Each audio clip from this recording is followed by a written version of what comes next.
नमस्कार, मैं सोनिका चौधरी। आप सभी का स्वागत है आपके अपने YouTube channel study with Sonika Chaudhary में।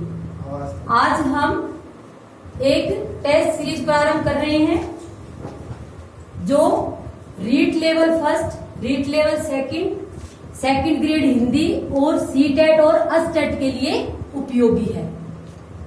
इसमें हम हिंदी की शिक्षण विधियां और व्याकरण के क्वेश्चन आंसर देखेंगे।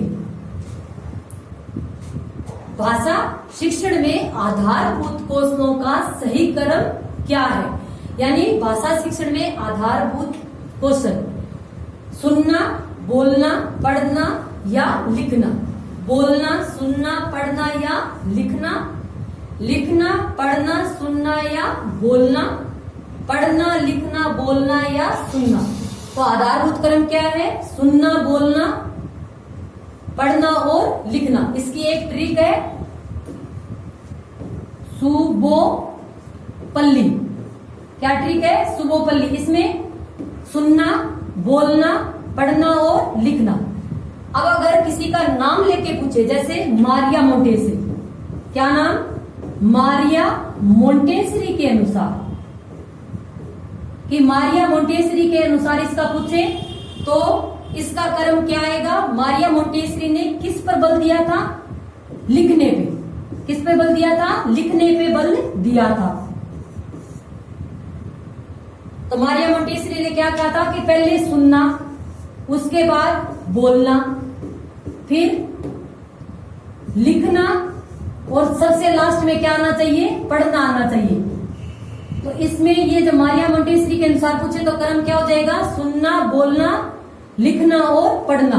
और वैसे किसी का भी नाम नहीं लेके सीधा पूछेगी तब क्या आएगा? सुनना, बोलना, पढ़ना और लिखना। अब नेक्स्ट क्वेश्चन।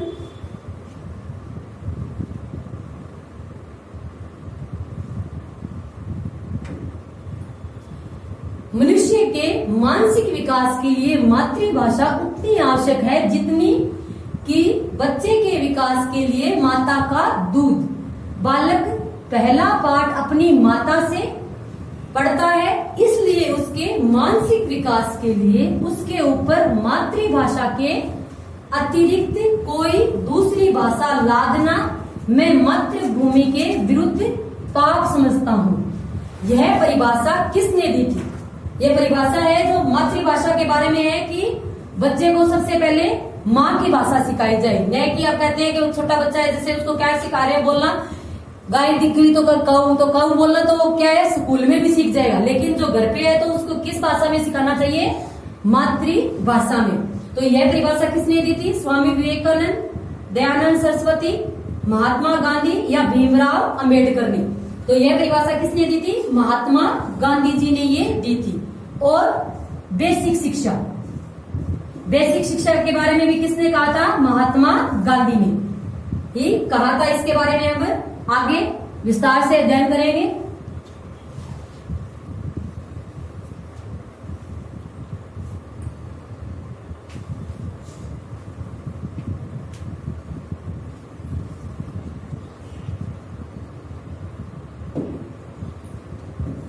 भाषा मनोविज्ञान के अनुसार एक बालक में भाषा का विकास किस महत्वपूर्ण कारक से होता है?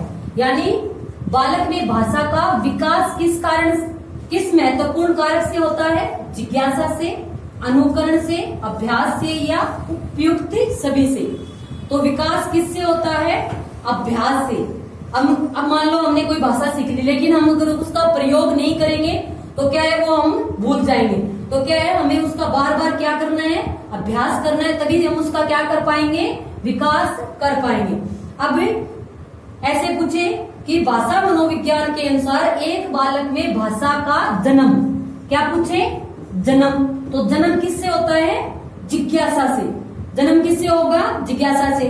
जन्म कैसे? जैसे छोटा बच्चा होता है, जैसे अपने जब छोटा बच्चा बोलना सीखता है तो अपने घर पे मम्मी पापा होते हैं, दादा दादी, उनकी जो भाषा होती है तो वो बोलने की वो कोशिश करता है कि ये बोल रहे हैं वैसे ही क्या करूं, मैं भी बोलूं। तो उसमें उसके मन में क्या आती है? जिज्ञासा उत्पन्न होती है। अब नेक्स्ट क्वेश्चन।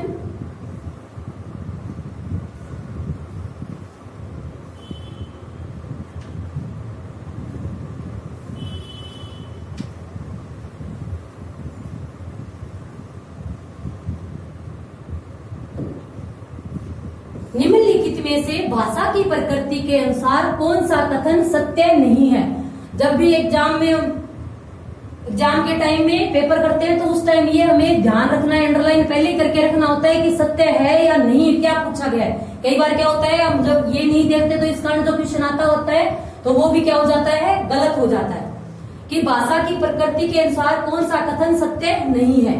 भाषा गतिशील होती है, भाषा परिवर्तनशील होती है, भाषा जन्मजात होती है, भाषा वातावरण की उपज है। तो कौन सा कथन सत्य नहीं है? भाषा जन्मजात होती है।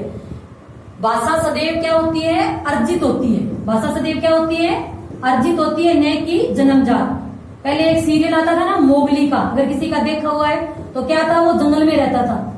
तो वो क्या है, जंगल में रह के वो जो जानवर जैसी भाषा बोलते थे तो वो भी कैसी भाषा बोलने लग गया था, उनके जैसी भाषा बोलने लग गया था। यानी बच्चे पे वातावरण का भी प्रभाव पड़ता है और भाषा क्या होती है? अर्जित होती है, न कि जन्मजात। अब नेक्स्ट क्वेश्चन,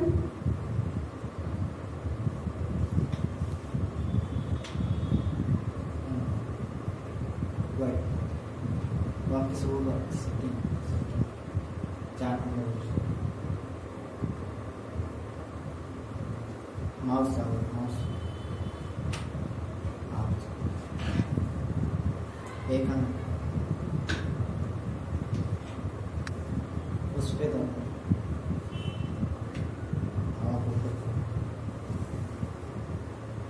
अब नेक्स्ट क्वेश्चन, वह विधि जिसका प्रयोग चारों भाषाई कौशलों के विकास हेतु किया जाता है। चार कौशल कौन से? सुनना, बोलना, पढ़ना और लिखना। अब कौन सी विधि में ये चारों का उपयोग होता है? दूरस्थ विधि, द्विभाषी विधि, अनुकरण विधि या सूत्र विधि। चारों भाषाई कौशलों का काम होता है अनुकरण विधि में। जब छोटा बच्चा विद्यालय जाता है तो सर जैसे बोलते हैं तो वो पीछे पोयम में दोहराता है, तो वो क्या कर रहा है? अनुकरण कर रहा है। बाद में जैसे अध्यापक है ब्लैक बोर्ड पे लिखते हैं तो उनको समझाते हैं, तो बाद में बोलना सीखता है और बाद में लिखना भी सीख जाता है। तो चारों कौशलों का क्या है? वह प्रयोग करता है।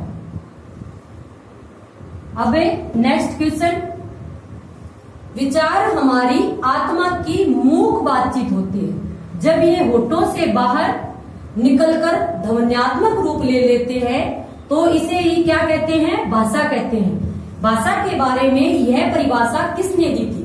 विचार क्या है? हमारी आत्मा की मूक बातचीत है। यह परिभाषा स्वीट ने, प्लेटो, अरस्तु या वाटसन ने। तो यह परिभाषा किसने दी थी? प्लेटो ने। अब आत्मा की मूक बातचीत कौन करता है? प्लेटो करता है। अब नेक्स्ट क्वेश्चन,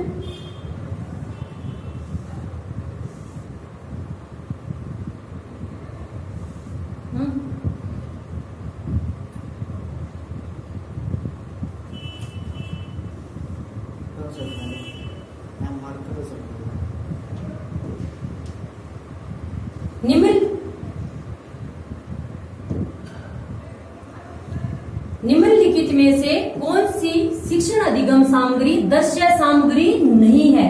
तो कौन सी नहीं है? श्यामपट, रेखा चित्र, प्रतिरूप या सीतावाद्य। तो कौन सी सामग्री है जो दृश्य सामग्री नहीं है? तो कौन सी नहीं है? सीतावाद्य नहीं है। यह क्या है? श्रव्य सामग्री है। कौन सी सामग्री है? श्रव्य सामग्री है। अब श्यामपट को क्या कहा गया है? अध्यापक का मित्र कहा गया है। अब रेखा चित्र क्या होती है? जैसे आपसे पूछे कि संज्ञा की परिभाषा और उसके भेद बताए, तो संज्ञा लिखा तो हम इसके ऐसे भेद बताएंगे। तो ये जो हमने ये किया है, ये जो लाइन है, ये क्या है? रेखा चित्र के माध्यम से हम क्या कर रहे हैं? इसको समझा रहे हैं। प्रतिरूप क्या होता है? जो ग्लोब होता है या मॉडल हो गए वो क्या होते हैं? प्रतिरूप।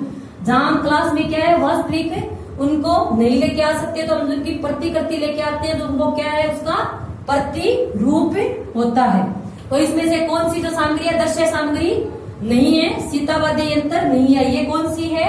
श्रव्य सामग्री है।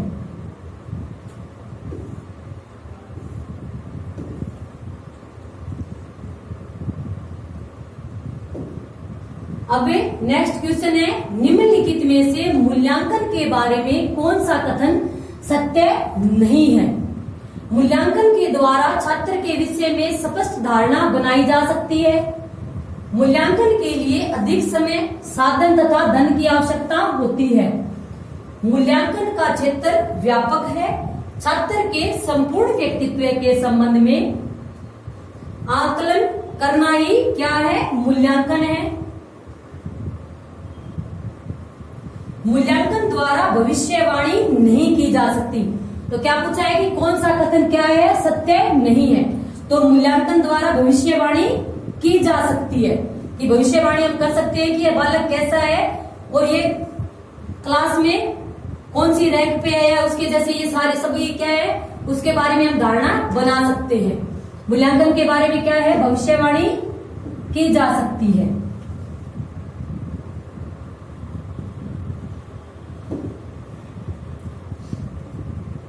सतत एवं व्यापक मूल्यांकन का उद्देश्य नहीं है।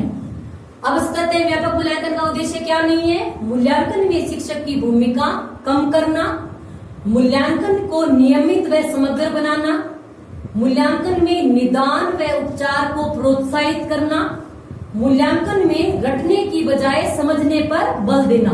तो कौन सा उद्देश्य नहीं है? तो कौन सा नहीं है? कि शिक्षक की भूमिका को कम करना इसका उद्देश्य नहीं है। अब मूल्यांकन में निदान और उपचारात्मक दोनों होते हैं, और मूल्यांकन में रटने की बजाय किस पे बल दिया जाता है? कि समझने पर बल दिया गया है। अगर वीडियो अच्छा लग रहा है तो लाइक करें, शेयर करें और चैनल को सब्सक्राइब करें, और पास में जो बेल आइकन है उसको भी प्रेस करें और ऑल पे क्लिक करें, ताकि आने वाले हर वीडियो का नोटिफिकेशन आपको मिलता रहे।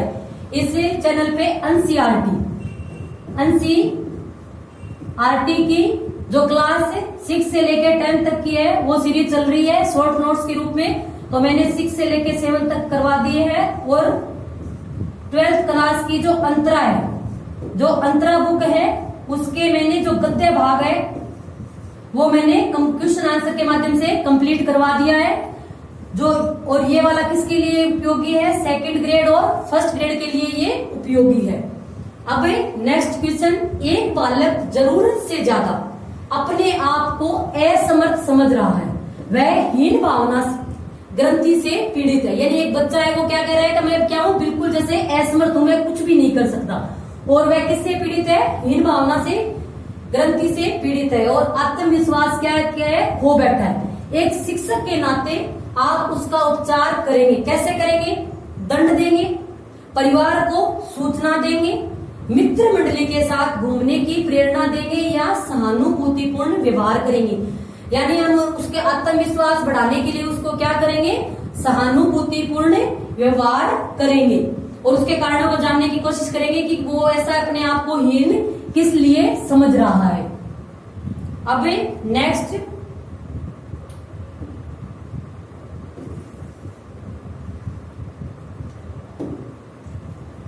निम्नलिखित में से तत्सम शब्द कौन सा नहीं है? अब तत्सम शब्द कौन सा नहीं है? अक्षर, कर्म, कर्ण या कार्तिक। अब तत्सम शब्द इसमें से कौन सा नहीं है?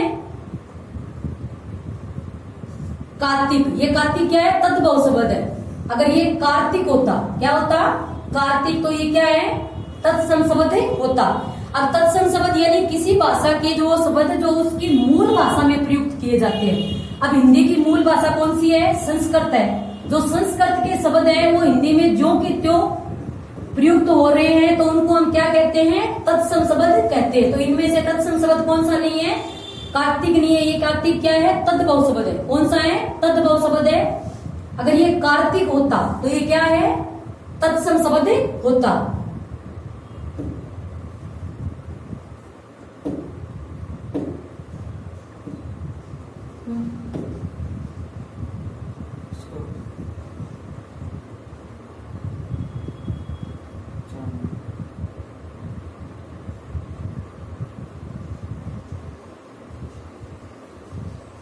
अब नेक्स्ट क्वेश्चन, निम्नलिखित में से देशज शब्द नहीं है। देशज शब्द क्या होते हैं? जो हमने अपनी भाषा में जो स्थानीय भाषा में हमने बना ली है। परात, काज, फटाफट, मास। तो देशज शब्द इनमें से कौन सा नहीं है? मास नहीं है। मास क्या होता है? मास क्या है? तत्सम शब्द है। और मासिक, अब ये मासिक हो जाता तो क्या हो जाता?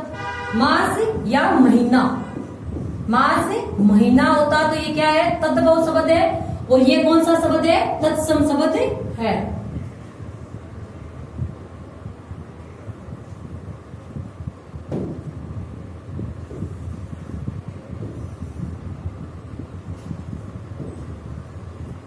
किस विकल्प के सभी शब्द भाववाचक संज्ञा है? यानी भाववाचक वाचक संज्ञा से बने शब्द कौन से हैं? बालक, प्रीति, अनेकता, ईर्ष्या, बचपन, नैतिकता, पशुता, पुस्तक, शौर्य, सौंदर्य, पहाड़, निपुण। तो सभी शब्द किसमें है? ईर्ष्या, बचपन और नैतिकता। अब इसमें क्या आ गया? बालक आ गया। तो बालक क्या है? जातिवाचक संज्ञा। पुस्तक क्या है? जातिवाचक संज्ञा। पहाड़ क्या है? जातिवाचक संज्ञा। तो इसका ऑप्शन क्या आएगा? ईर्ष्या, बचपन और नैतिकता। अब नेक्स्ट क्वेश्चन,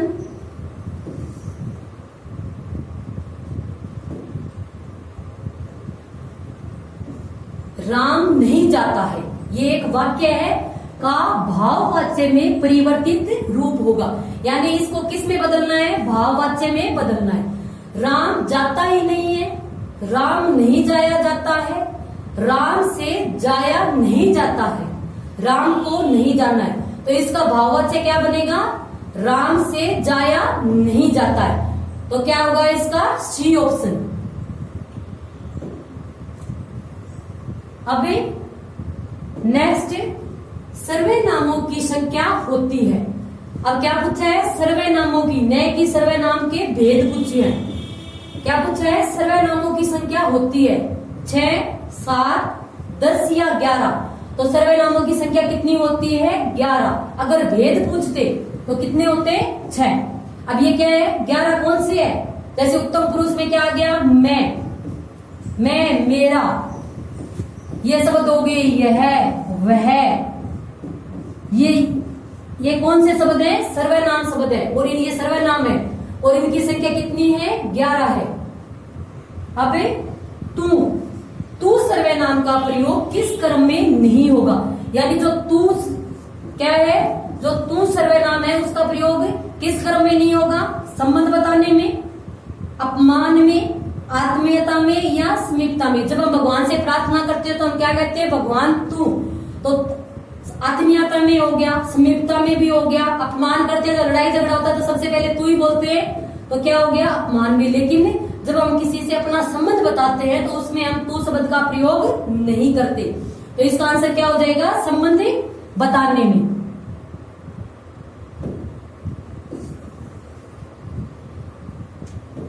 अब नेक्स्ट है, किस वाक्य में स्थानवाचक क्रिया विशेषण है? यानी स्थानवाचक विशेषण देखना है। वह धीरे धीरे चलता है, मोहन सो रहा है, गुरुजी बहुत कम बोलते हैं, आप यहाँ बैठिए। तो स्थान किस में आ रहा है? आप यहाँ बैठिए। तो इसका आंसर क्या हो जाएगा? डी ऑप्शन, आप यहाँ बैठिए। अब ये धीरे धीरे क्या है? रीतिवाचक। धीरे धीरे क्या आता है? रीतिवाचक। धीरे धीरे हो गया, अचानक जैसे आ गया कि अचानक, तो ये कौन से शब्द हो गए? रीतिवाचक। और स्थानवाचक के लिए क्या आ गया? यहाँ, कि आप यहाँ बैठिए। अब नेक्स्ट,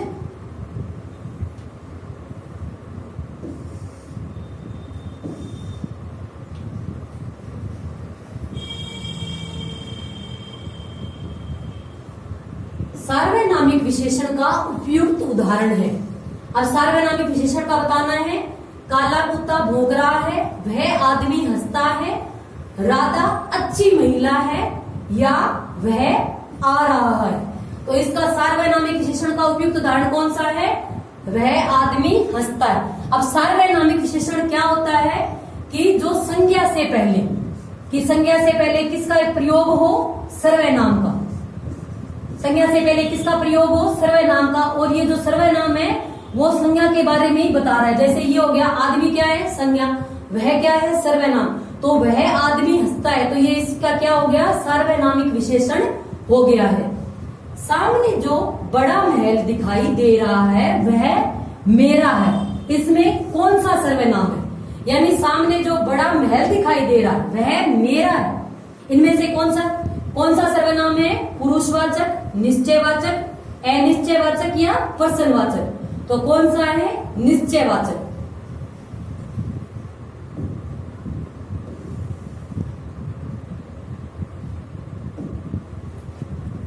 वाक्यांश हेतु उपयुक्त शब्द सही नहीं है, यानी वाक्यांश दिया हुआ है तो उसके लिए कौन सा शब्द उपयुक्त नहीं है?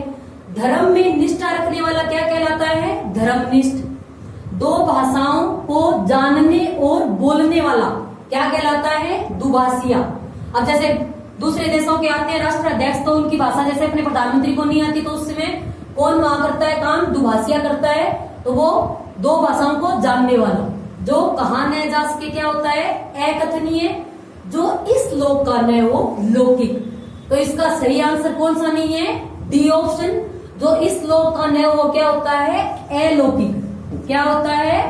अलौकिक होता है, न कि लौकिक। अब नेक्स्ट है, निम्न में से अमृत का पर्यायवाची नहीं है। अब आपको जो अमृत है उसका पर्यायवाची नहीं है बताना है। सुधा, पीयूष, ईश या मधु? तो कौन सा नहीं है? ईश नहीं है। ईश किसका है? ईश्वर का ये पर्यायवाची है। अब नेक्स्ट,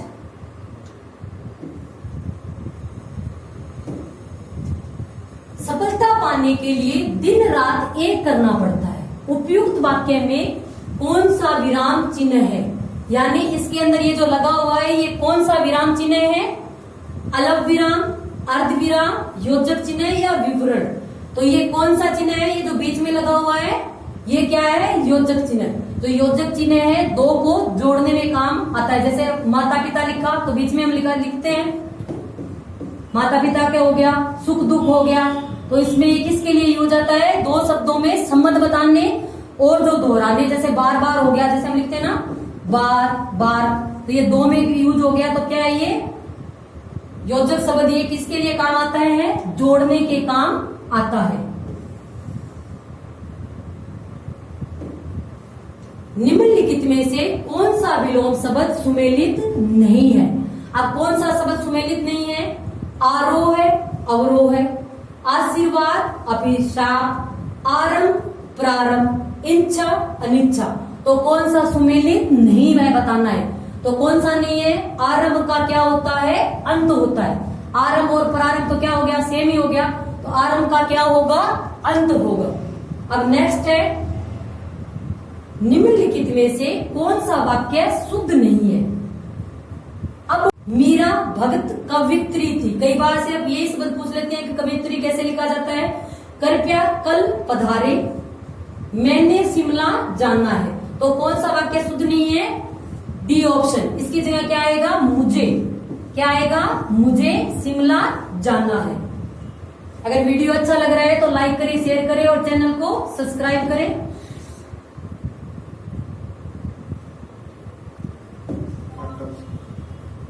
इसको काटना।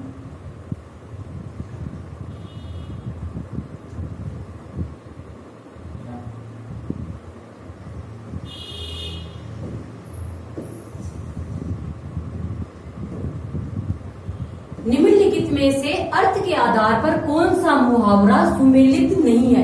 यानी मुहावरा दिया है और कौन सा इसमें सुमेलित नहीं है? अंक भरना, स्नेह पूर्वक गले मिलना, अंधे की लाठी होना, एकमात्र सहारा, अकल के घोड़े दौड़ाना, केवल कल्पनाएं करना, आंखें चुराना, आमना सामना होना। तो कौन सा सुमेलित नहीं है? इसका डी ऑप्शन ये सुमेलित नहीं है कि आंखें चुराना का क्या होगा? नजर बचाना। आंखें चुराना का क्या होगा? नजर बचाना। अब जो देखो इसमें जो मुहावरे हैं सबके लास्ट में क्या है? 99% मुहावरे के लास्ट में ना लिखा हुआ मिलेगा। और मुहावरे क्या होते हैं? वाक्यांश होते हैं। मुहावरे क्या होते हैं? वाक्यांश होते हैं। ये पूरे अपने आप में एक पूर्ण कथन नहीं होते, ये क्या होते हैं? वाक्यांश होते हैं। अब निम्नलिखित में से मुहावरा नहीं है। अब ये जो लिखे हुए इसमें से मुहावरा कौन सा नहीं है? अल्लाह को प्यारा होना, आंखें तैरना, कलेजा ठंडा होना, अंत भला तो सब भला। तो मुहावरा कौन सा नहीं है? अंत भला तो सब भला। अब ये पूरा एक कथन लग रहा है, तो ये क्या है? लोकोक्ति है। ये क्या है? लोकोक्ति है। और जबकि मुहावरा क्या होते हैं? वाक्यांश होते हैं। जब ये वाक्य में प्रयोग किए जाते हैं तभी इनका अर्थ स्पष्ट होता है। लेकिन जब ये कथन है कि अंत भला तो सब भला, तो हमें पता चल रहा है कि भाई हाँ अब अंत हो गया है तो सब कुछ क्या है? भला ही भला है। अब नेक्स्ट है, अंधे के हाथ बटेर लगना लोकोक्ति का सही अर्थ है। अयोग्य प्रशासन, बुद्धिहीन किंतु संपन्न, बिना परिश्रम के अयोग्य व्यक्ति को सुफल की प्राप्ति या गैर जिम्मेदार होना। अंधे के हाथ बटेर लगने का क्या है? बिना परिश्रम के अयोग्य व्यक्ति को सुफल की प्राप्ति होना इस लोकोक्ति का अर्थ है। अगर वीडियो अच्छा लग रहा है तो लाइक करें, शेयर करें और चैनल को सब्सक्राइब करें। अब चैनल पर आपको डेली ये टेस्ट सीरीज मिला करेगी। अगर ये आपको जो टीचिंग मेथड है हिंदी का, अगर उसकी डिटेल से क्लास चाहिए तो वो भी आप कमेंट बॉक्स में बता सकते हो, तो मैं वो भी आपको के लिए लाने की कोशिश करूंगी। और कितने क्वेश्चन इस आपके सही हुए वो भी आप कमेंट बॉक्स में जरूर बताएं। अगर वीडियो अच्छा लगा है, अगर नहीं लगा तो वो भी कमेंट बॉक्स में जरूर बताएं कि क्यों नहीं लगा है, तो उसमें मैं सुधार करने की कोशिश करूंगी। भगवान तुम्हारा भला करे, यह वाक्य इनमें से किस प्रकार का है? संकेतार्थक, विस्मयादिबोधक या इच्छार्थक या प्रसन्नवाचक? हम किसी से कहते हैं ना कि भगवान तुम्हारा भला करे, तो हमारी ये क्या होती है? इच्छा होती है। अब होली के बाद, होली पे सब क्या कह रहे थे कि भगवान करे कि आप सब गवर्नमेंट जॉब लगो और जो नेक्स्ट होली है वो आप गवर्नमेंट एम्प्लॉय बन के ही क्या करो? सेलिब्रेट करो। किस वाक्य में आक्रमक क्रिया नहीं है? यानी क्रिया के कितने रूप होते हैं? दो की, एक तो होती है सकर्मक और एक कौन सी होती है? आक्रमक। तो इसमें आक्रमक क्रिया कौन सी नहीं है? बच्चा गहरी नींद में सो रहा है, मजदूर छाया में सुस्ता रहा है, बालक पतंग उड़ा रहा है, दो बच्चे बातें करते हुए जोर जोर से हंस रहे हैं। तो किसमें आक्रमक क्रिया नहीं है? बालक क्या कर रहा है? पतंग उड़ा रहा है। तो यह कौन सी क्रिया होगी? सकर्मक। यानी वो क्या कर रहा है? इसमें कर्म कर रहा है।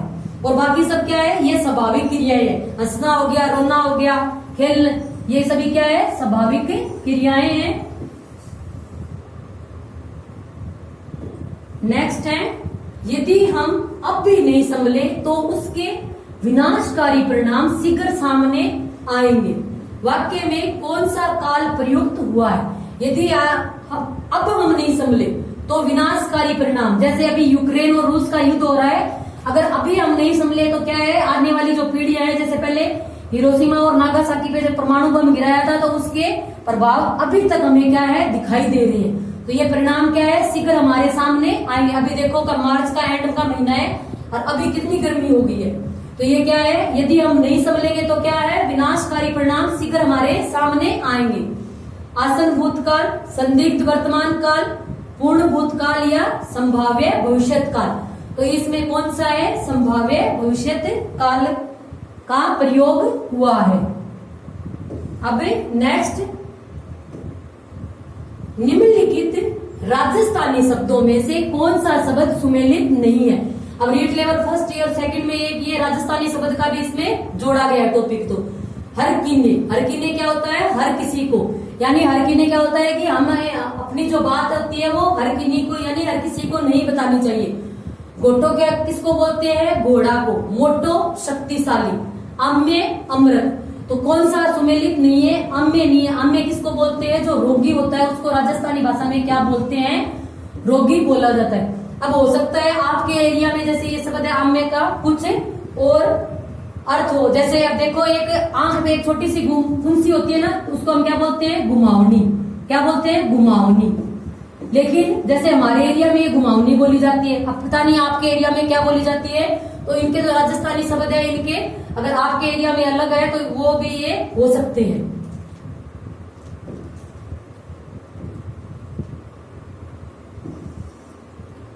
अब कौन सा शब्द पुल्लिंग नहीं है? व्यक्ति, भाषा, उपकरण या लेखक?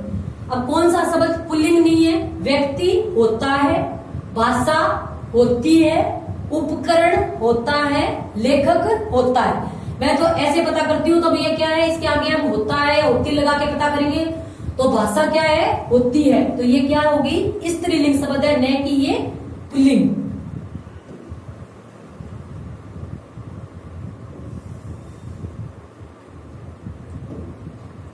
निम्नलिखित में से कौन सा शब्द अनेकार्थ शब्द जलद से संबंधित नहीं है? पक्षी, दांत, भास्कर, ब्रह्म। तो कौन सा नहीं है? भास्कर इससे संबंधित, जलद से संबंधित नहीं है। अब आपको ये बताना है कि भास्कर किससे संबंधित है, कमेंट बॉक्स में।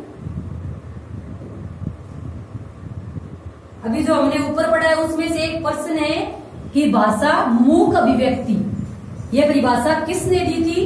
प्लेटो, अरस्तु या महात्मा गांधी ने? इसका आप आंसर कमेंट बॉक्स में जरूर देंगे। निम्नलिखित में से किस शब्द का संधि विच्छेद गलत है? देवेंद्र, देवधन, इंद्र, देवेंद्र। महाधन उत्सव, महाधन उत्सव, महोत्सव। गणधन ईश, गणेश। राखधन ईश। तो कौन सा गलत है? राख धन ईश। इसकी जगह क्या होता है? राका धन ईश। इसका क्या बनेगा? राका धन ईश। और जो ईश होता है वो हमेशा कैसी आती है? बड़ी मात्रा आती है। अब नेक्स्ट है, निम्नलिखित में से कौन सा विवरण सही नहीं है? यानी ये 4 ऑप्शन दिए गए हैं, इनमें से कौन सा सही नहीं है? अपकीर्ति में अप उपसर्ग है। अपकीर्ति में कौन सा उपसर्ग है? अप उपसर्ग है। परिवर्तन में परि उपसर्ग है। उपहार में उप उपसर्ग है। उपहार में कौन सा है? उप उपसर्ग है। और प्रहार में परि। ये क्या है? गलत है। तो ये क्या है? गलत है। तो प्रहार में कौन सा उपसर्ग है? परय उपसर्ग है। इस वीडियो में इतना ही। अगर वीडियो अच्छा लगा है तो लाइक करें, शेयर करें और चैनल को सब्सक्राइब करें। आज के लिए इतना ही। धन्यवाद।